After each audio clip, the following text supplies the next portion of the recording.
Time for today's three-stock lunch, and we are going to take a look at three big movers here with our trades. CNBC's senior contributor Michael Farr, chief market strategist at Hightower Advisors. Up first, let's go to Johnson & Johnson, topping quarterly earnings and revenue estimates. The company also hiking its outlook as medtech pharmaceutical sales surge. J&J's first quarterly results since the company completed the separation from its consumer health spin-off called Kenvue. The stock down almost 2% today and has dropped about 12% this year.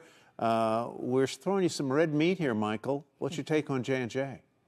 Well, you know, I'm very unfamiliar with this company, Tyler. I've only talked to you about it for, again, 20 years. We go back. First, I can't wait to see this crypto 9/11. Eamon Javers is so good, but this guy got 1 year and 1 day or something like that for $3 billion. Right. I mean, 1 year and 1 day for $3 billion. We need to talk about that later. Johnson & Johnson. Okay, this was not an awful quarter. The numbers were okay. The talc liability is still hanging as kind of a cloud above this stock.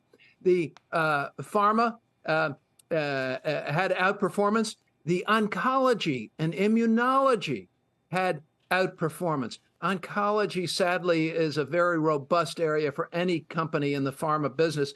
The devices were down a little bit, but I think, at 15 times earnings, and it's up, I guess, down 13% year to date, 3% dividend, and growing earnings at 9% over the next 5 years. That's probably going to be higher than the S&P's growing those earnings, and you're able to buy it at a discount on a PE multiple to the S&P 500.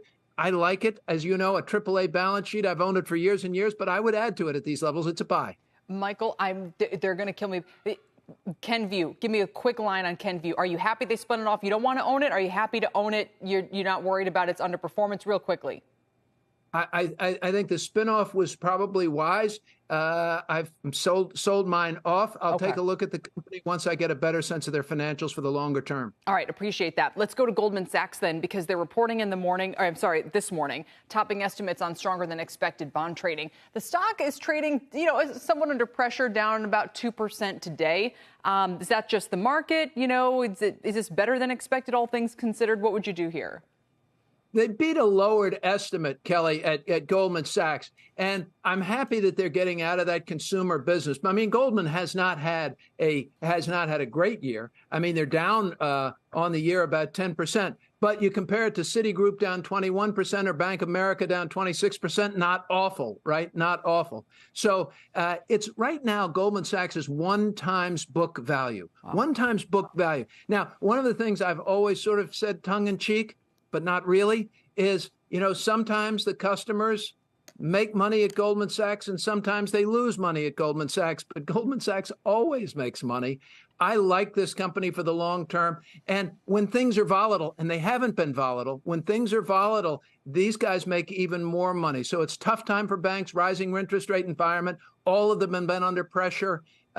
This one's going to be one of my buys. I would buy it here. Not aggressively, but I'm comfortable adding to it here. All right, let's see what you think of Dollar Tree. Shares the discount retailer up more than 4%. The company getting an upgrade from the aforementioned Goldman Sachs to buy from neutral, strong earnings growth potential. What do you think of Dollar Tree? This is where I wish I could sort of really do a good Joan Rivers imitation of the, yeah. She was so good at that. No is the answer to Dollar Tree. Now, Goldman likes it. They've got 4 times debt to EBITDA at Dollar Tree. And even though they've outperformed, so they're down 20% for the year. Dollar General's down 52% for the year. We've seen consumer spending and retail sales today. You guys have been talking about it. We're strong. At some point, this consumer's running out of wallet. We've seen the credit card bills start to mount. Over $1 trillion in credit card debt now. This is low-end consumer stuff. I don't like the debt. Sales were up 9%, and yet earnings are down 40%.